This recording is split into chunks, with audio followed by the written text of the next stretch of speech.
Les députés vont voter cet après-midi le volet recettes du budget 2020 de la France. Mathieu Jolivet, grosso modo, c'est pour acter deux des mesures fiscales peut-être les plus emblématiques du quinquennat. Oui, il y a déjà la baisse de l'impôt sur le revenu.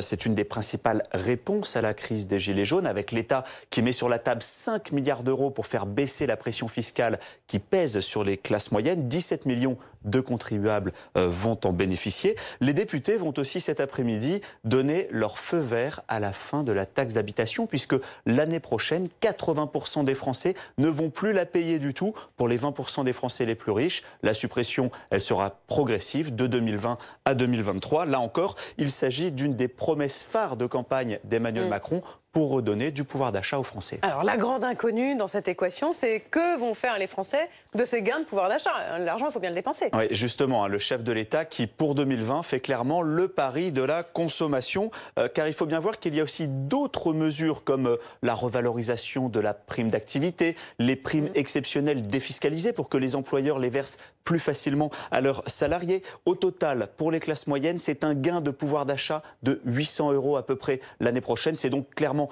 un choc massif qui est loin d'être neutre. Et tout l'enjeu pour le gouvernement, c'est que les Français consomment, puisque jusqu'ici, ils ont plus épargné que consommé. Et à Bercy, on pense que la baisse de l'impôt sur le revenu qui sera visible sur la fiche de paye des salariés dès la fin du mois de janvier aura un impact positif et poussera à la consommation. Si c'est un pari, par essence, il y a un risque. Exactement. Il n'est pas gagné car il y a plusieurs incertitudes qui planent sur l'économie française.